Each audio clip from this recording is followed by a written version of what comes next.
پطرس کا پہلا عام خط چیپٹر 1 پطرس کی طرف سے جو یسوع مسیح کا رسول ہے، ان مسافروں کے نام جو پینتوس، گلٹیا، کپدیکیا، آسیا اور بطینیہ میں جا بجا رہتے ہیں،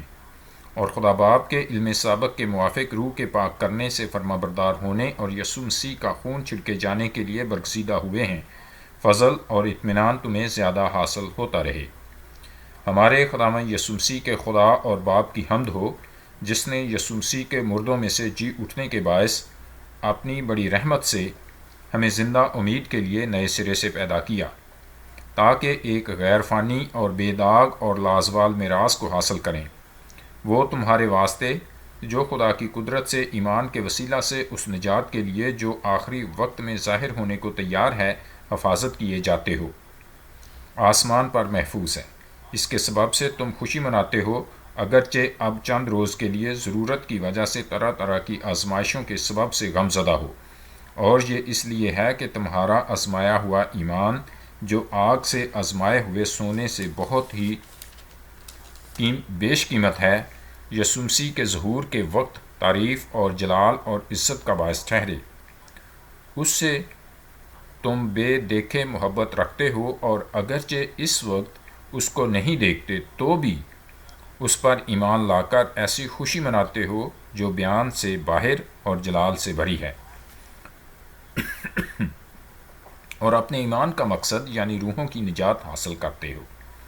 اسی نجات کی بابت ان نبیوں نے بڑی تلاش اور تحقیق کی، جنہوں نے اس فضل کے بارے میں جو تم پر ہونے کو تھا نبوت کی۔ انہوں نے اس بات کی تحقیق کی کہ مسیح کا روح جو ان میں تھا اور پیشتر سے مسیح کے دکھوں کی اور ان کے بعد کے جلال کی گواہی دیتا تھا، وہ کون سے اور کیسے وقت کی طرف اشارہ کرتا تھا۔ ان پر یہ ظاہر کیا گیا کہ وہ نہ اپنی بلکہ تمہاری خدمت کے لیے یہ باتیں کہا کرتے تھے، جن کی خبر اب تم کو ان کی معرفت ملی جنہوں نے روح القدس کے وسیلہ سے جو آسمان پر سے بھیجا گیا تم کو خوشخبری دی، اور فرشتے بھی ان باتوں پر غور سے نظر کرنے کے مشتاق ہیں۔ اس واسطے اپنی عقل کی کمر باندھ کر اور ہوشیار ہو کر اس فضل کی کامل امید رکھو جو یسوع مسیح کے ظہور کے وقت تم پر ہونے والا ہے، اور فرما بردار فرزند ہو کر اپنی جہالت کے زمانہ کی پرانی خواہشوں کے تابع نہ بنو، بلکہ جس طرح تمہارا بلانے والا پاک ہے اسی طرح تم بھی اپنے سارے چال چلن میں پاک بنو، کیونکہ لکھا ہے کہ پاک ہو اس لیے کہ میں پاک ہوں۔ اور جب تم باپ کہہ کر اس سے دعا کرتے ہو جو ہر ایک کے کام کے موافق بغیر طرفداری کے انصاف کرتا ہے، تو اپنی مسافرت کا زمانہ خوف کے ساتھ گزارو، کیونکہ تم جانتے ہو کہ تمہارا نکما چال چلن جو باپ دادا سے چلا آتا تھا، اس سے تمہاری خلاصی فانی چیزوں یعنی سونے چاندی کے ذریعہ سے نہیں ہوئی، بلکہ ایک بے عیب اور بے داغ برے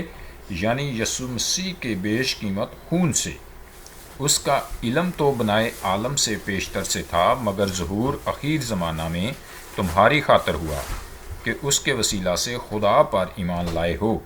جس نے اس کو مردوں میں سے جلایا اور جلال بخشا، تاکہ تمہارا ایمان اور امید خدا پر ہو۔ چنانچہ تم نے حق کی تابعداری سے اپنے دلوں کو پاک کیا ہے، جس سے بھائیوں کی بے ریا محبت پیدا ہوئی۔ اس لیے دل و جان سے آپس میں بہت محبت رکھو، کیونکہ تم فانی تخم سے نہیں بلکہ غیر فانی سے خدا کے کلام کے وسیلہ سے جو زندہ اور قائم ہے نئے سرے سے پیدا ہوئے ہو۔ چنانچہ ہر بشر گھاس کی مانند ہے، اور اس کی ساری شان و شوکت گھاس کے پھول کی مانند۔ گھاس تو سوکھ جاتی ہے اور پھول گر جاتا ہے، لیکن خداوند کا کلام ابد تک قائم رہے گا۔ یہ وہی خوشخبری کا کلام ہے جو تمہیں سنایا گیا تھا۔ چیپٹر 2 پس ہر طرح کی بدخواہی اور سارے فریب اور ریاکاری اور حسد اور ہر طرح کی بدگوئی کو دور کر کے نوزاد بچوں کی مانند خالص روحانی دودھ کے مشتاق رہو، تاکہ اس کے ذریعہ سے نجات حاصل کرنے کے لیے بڑھتے جاؤ۔ اگر تم نے خداوند کے مہربان ہونے کا مزہ چکھا ہے، اس کے یعنی آدمیوں کے رد کیے ہوئے پر خدا کے چنے ہوئے اور قیمتی زندہ پتھر کے پاس آ کر تم بھی زندہ پتھروں کی طرح روحانی گھر بنتے جاتے ہو، تاکہ کاہنوں کا مقدس فرقہ بن کر ایسی روحانی قربانیاں چڑھاؤ جو یسوع مسیح کے وسیلہ سے خدا کے نزدیک مقبول ہوتی ہیں۔ چنانچہ کتاب مقدس میں آیا ہے کہ دیکھو، میں سیون میں کونے کے سرے کا چنا ہوا اور قیمتی پتھر رکھتا ہوں، جو اس پر ایمان لائے گا ہرگز شرمندہ نہ ہوگا، جو اس پر ایمان لائے گا ہرگز شرمندہ نہ ہوگا۔ پس تم ایمان لانے والوں کے لیے تو وہ قیمتی ہے، مگر ایمان نہ لانے والوں کے لیے جس پتھر کو معماروں نے رد کیا وہی کونے کے سرے کا پتھر ہو گیا اور ٹھیس لگنے کا پتھر اور ٹھوکر کھانے کی چٹان ہوا، کیونکہ وہ نافرمان ہو کر کلام سے ٹھوکر کھاتے ہیں اور اسی کے لیے مقرر بھی ہوئے تھے۔ لیکن تم ایک برگزیدہ نسل، شاہی کاہنوں کا فرقہ، مقدس قوم اور ایسی امت ہو جو خدا کی خاص ملکیت ہے، تاکہ اس کی خوبیاں ظاہر کرو جس نے تمہیں تاریکی سے اپنی عجیب روشنی میں بلایا ہے۔ پہلے تم کوئی امت نہ تھے، مگر اب خدا کی امت ہو۔ تم پر رحمت نہ ہوئی تھی، مگر اب تم پر رحمت ہوئی۔ میں اس کو ریپیٹ کرتا ہوں۔ پہلے تم کوئی امت نہ تھے، مگر اب خدا کی امت ہو۔ تم پر رحمت نہ ہوئی تھی، مگر اب تم پر رحمت ہوئی۔ اے پیارو، میں تمہاری منت کرتا ہوں کہ تم اپنے آپ کو پردیسی اور مسافر جان کر ان جسمانی خواہشوں سے پرہیز کرو جو روح سے لڑائی رکھتی ہیں، اور غیر قوموں میں اپنا چال چلن نیک رکھو، تاکہ جن باتوں میں وہ تمہیں بدکار جان کر تمہاری بدگوئی کرتے ہیں، تمہارے نیک کاموں کو دیکھ کر انہی کے سبب سے ملاحظہ کے دن خدا کی تمجید کریں۔ خدا کی خاطر انسان کے ہر ایک انتظام کے تابع رہو، بادشاہ کے اس لیے کہ وہ سب سے بزرگ ہے، اور حاکموں کے اس لیے کہ وہ بدکاروں کی سزا اور نیکوکاروں کی تعریف کے لیے اس کے بھیجے ہوئے ہیں، کیونکہ خدا کی یہ مرضی ہے کہ تم نیکی کر کے نادان آدمیوں کی جہالت کی باتوں کو بند کر دو اور اپنے آپ کو آزاد جانو، مگر اس آزادی کو بدی کا پردہ نہ بناؤ، بلکہ اپنے آپ کو خدا کے بندے جانو۔ سب کی عزت کرو، برادری سے محبت رکھو، خدا سے ڈرو، بادشاہ کی عزت کرو۔ اے نوکرو، بڑے خوف سے اپنے مالکوں کے تابع رہو، نہ صرف نیکوں اور حلیموں ہی کے بلکہ بد مزاجوں کے بھی، کیونکہ اگر کوئی خدا کے خیال سے بے انصافی کے باعث دکھ اٹھا کر تکلیفوں کی برداشت کرے تو یہ پسندیدہ ہے، اس لیے کہ اگر تم نے گناہ کر کے مکے کھائے اور صبر کیا تو کون سا فخر ہے؟ ہاں، اگر نیکی کر کے دکھ پاتے اور صبر کرتے ہو تو یہ خدا کے نزدیک پسندیدہ ہے، اور تم اسی کے لیے بلائے گئے ہو، کیونکہ مسیح بھی تمہارے واسطے دکھ اٹھا کر تمہیں ایک نمونہ دے گیا ہے، تاکہ اس کے نقش قدم پر چلو۔ نہ اس نے گناہ کیا اور نہ اس کے منہ سے کوئی مکر کی بات نکلی، نہ وہ گالیاں کھا کر گالی دیتا تھا اور نہ دکھ پا کر کسی کو دمکاتا تھا، بلکہ اپنے آپ کو سچے انصاف کرنے والے کے سپرد کرتا تھا۔ وہ آپ ہمارے گناہوں کو اپنے بدن پر لیے ہوئے صلیب پر چڑھ گیا، تاکہ ہم گناہوں کے اعتبار سے مر کر راست بازی کے اعتبار سے جئیں، اور اسی کے مار کھانے سے تم نے شفا پائی، کیونکہ پہلے تم بھیڑوں کی طرح بھٹکتے پھرتے تھے، مگر اب اپنی روحوں کے گلہ بان اور نگہبان کے پاس پھر آ گئے ہو۔ چیپٹر 3۔ اے بیویو، تم بھی اپنے شوہر کے تابع رہو، اس لیے کہ اگر بعض ان میں سے کلام کو نہ مانتے ہوں تو بھی تمہارے پاکیزہ چال چلن اور خوف کو دیکھ کر بغیر کلام کے اپنی اپنی بیوی کے چال چلن سے خدا کی طرف کھینچ جائیں، اور تمہارا سنگار ظاہری نہ ہو، یعنی سر گوندنا اور سونے کے زیور اور طرح طرح کے کپڑے پہننا، بلکہ تمہاری باطنی اور پوشیدہ انسانیت حلم اور مزاج کی غربت کی غیر فانی آرائش سے آراستہ رہے، کیونکہ خدا کے نزدیک اس کی بڑی قدر ہے۔ اور اگلے زمانہ میں بھی خدا پر امید رکھنے والی مقدس عورتیں اپنے آپ کو اسی طرح سنوارتی اور اپنے اپنے شوہر کے تابع رہتی تھیں۔ چنانچہ سارہ ابراہم کے حکم میں رہتی اور اسے خداوند کہتی تھی، تم بھی اگر نیکی کرو اور کسی ڈراوے سے نہ ڈرو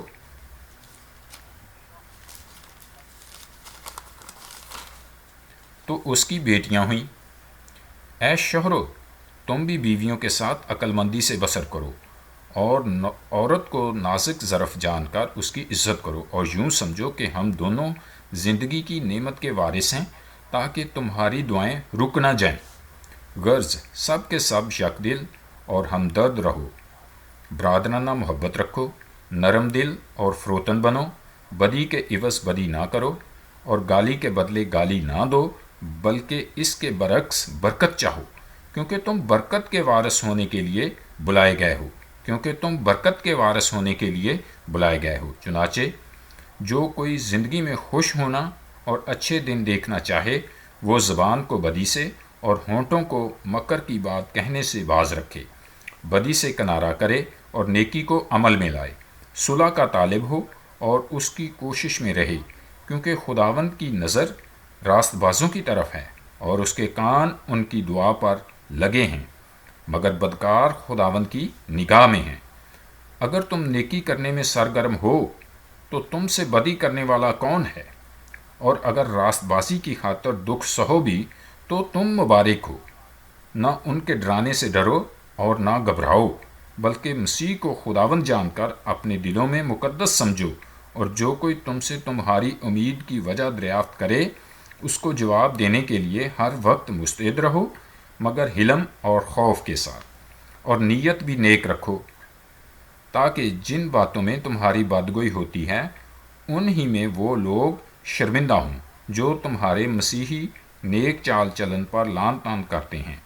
کیونکہ اگر خدا کی یہی مرضی ہو کہ تم نیکی کرنے کے سبب سے دکھ اٹھاؤ تو یہ بدی کرنے کے سبب سے دکھ اٹھانے سے بہتر ہے، اس لیے کہ مسیح نے بھی یعنی راست باز نے ناراستوں کے لیے گناہوں کے باعث ایک بار دکھ اٹھایا تاکہ ہم کو خدا کے پاس پہنچائے۔ وہ جسم کے اعتبار سے تو مارا گیا لیکن روح کے اعتبار سے زندہ کیا گیا۔ اسی میں اس نے جا کر ان قیدی روحوں میں منادی کی جو اس اگلے زمانہ میں نافرمان تھیں، جب خدا نوح کے وقت میں تحمل کر کے ٹھہرا رہا تھا اور وہ کشتی تیار ہو رہی تھی جس پر سوار ہو کر تھوڑے سے آدمی یعنی 8 جانیں پانی کے وسیلہ سے بچیں، اور اسی پانی کا مشابہ بھی یعنی بپتسمہ یسوع مسیح کے جی اٹھنے کے وسیلہ سے اب تمہیں بچاتا ہے۔ اس سے جسم کی نجاست کا دور کرنا مراد نہیں، بلکہ خالص نیت سے خدا کا طالب ہونا مراد ہے۔ اس سے جسم کی نجاست کا دور کرنا مراد نہیں، بلکہ خالص نیت سے خدا کا طالب ہونا مراد ہے۔ وہ آسمان پر جا کر خدا کی داہنی طرف بیٹھا ہے اور فرشتے اور اختیارات اور قدرتیں اس کے تابع کی گئی ہیں۔ چیپٹر 4۔ پس جب کہ مسیح نے جسم کے اعتبار سے دکھ اٹھایا تو تم بھی ایسا ہی مزاج اختیار کر کے ہتھیار بند بنو، کیونکہ جس نے جسم کے اعتبار سے دکھ اٹھایا اس نے گناہ سے فراغت پائی، تاکہ آئندہ کو اپنی باقی جسمانی زندگی آدمیوں کی خواہشوں کے مطابق نہ گزارے بلکہ خدا کی مرضی کے مطابق، اس واسطے کہ غیر قوموں کی مرضی کے موافق کام کرنے اور شہوت پرستی، بری خواہشوں، میخوری، ناچ رنگ، نشہ بازی اور مکروہ بت پرستی میں جس قدر ہم نے پہلے وقت گزارا وہی بہت ہے۔ اس پر وہ تعجب کرتے ہیں کہ تم اسی سخت بد چلنی تک ان کا ساتھ نہیں دیتے اور لان تان کرتے ہیں۔ انہیں اسی کو حساب دینا پڑے گا جو زندوں اور مردوں کا انصاف کرنے کو تیار ہے، کیونکہ مردوں کو بھی خوشخبری اسی لیے سنائی گئی تھی کہ جسم کے لحاظ سے تو آدمیوں کے مطابق ان کا انصاف ہو، لیکن روح کے لحاظ سے خدا کے مطابق زندہ رہیں۔ سب چیزوں کا خاتمہ جلد ہونے والا ہے، پس ہوشیار رہو اور دعا کرنے کے لیے تیار، بس ہوشیار رہو اور دعا کرنے کے لیے تیار۔ سب سے بڑھ کر یہ کہ آپس میں بڑی محبت رکھو، کیونکہ محبت بہت سے گناہوں پر پردہ ڈال دیتی ہے۔ بغیر بڑبڑائے آپس میں مسافر پروری کرو۔ دیکھو مسافر پروری کرو، جن کو جس قدر نعمت ملی ہے وہ اسے خدا کی مختلف نعمتوں کے اچھے مختاروں کی طرح ایک دوسرے کی خدمت میں صرف کریں۔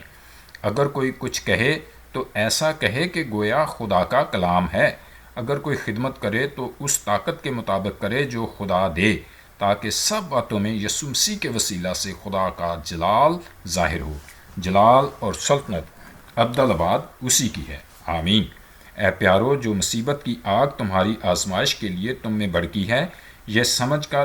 اس سے تعجب نہ کرو کہ یہ ایک انوکھی بات ہم پر واقع ہوئی ہے، بلکہ مسیح کے دکھوں میں جوں شریک ہو خوشی کرو، تاکہ اس کے جلال کے ظہور کے وقت بھی نہایت خوش و خرم ہو۔ اگر مسیح کے نام کے سبب سے تمہیں ملامت کی جاتی ہے تو تم مبارک ہو۔ اگر مسیح کے نام کے سبب سے تمہیں ملامت کی جاتی ہے تو تم مبارک ہو، کیونکہ جلال کا روح یعنی خدا کا روح تم پر سایہ کرتا ہے۔ تم میں سے کوئی شخص خونی یا چور یا بدکار یا اوروں کے کام میں دست انداز ہو کر دکھ نہ پائے، لیکن اگر مسیحی ہونے کے باعث کوئی شخص دکھ پائے تو شرمائے نہیں، بلکہ اس نام کے سبب سے خدا کی تمجید کرے، کیونکہ وہ وقت آ پہنچا ہے کہ خدا کے گھر سے عدالت شروع ہو، اور جب ہم ہی سے شروع ہوگی تو ان کا کیا انجام ہوگا جو خدا کی خوشخبری کو نہیں مانتے۔ اور جب راست باز ہی مشکل سے نجات پائے گا تو بے دین اور گناہ گار کا کیا ٹھکانہ۔ اور جب راست باز ہی مشکل سے نجات پائے گا تو بے دین اور گناہ گار کا کیا ٹھکانہ۔ پس جو خدا کی مرضی کے موافق دکھ پاتے ہیں وہ نیکی کر کے اپنی جانوں کو وفادار خالق کے سپرد کریں۔ چیپٹر 5۔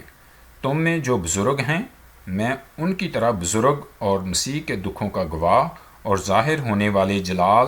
میں شریک بھی ہو کر انہیں یہ نصیحت کرتا ہوں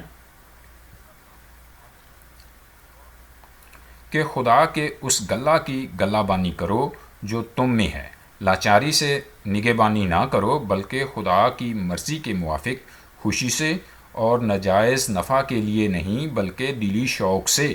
اور جو لوگ تمہارے سپرد ہیں ان پر حکومت نہ جتاؤ، بلکہ گلہ کے لیے نمونہ بنو۔ اور جب سردار گلہ بان ظاہر ہوگا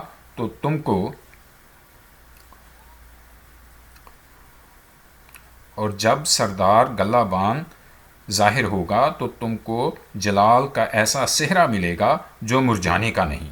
اے جوانوں، تم بھی بزرگوں کے تابع رہو، بلکہ سب کے سب ایک دوسرے کی خدمت کے لیے فروتنی سے کمر بستہ رہو، اس لیے کہ خدا مغروروں کا مقابلہ کرتا ہے مگر فروتنوں کو توفیق بخشتا ہے۔ پس خدا کے قوی ہاتھ کے نیچے فروتنی سے رہو، تاکہ وہ تمہیں وقت پر سربلند کرے، اور اپنی ساری فکر اسی پر ڈال دو، کیونکہ اس کو تمہاری فکر ہے۔ تم ہوشیار اور بیدار رہو۔ تمہارا مخالف ابلیس گرجنے والے شیر ببر کی طرح ڈھونڈتا پھرتا ہے کہ کس کو پھاڑ کھائے۔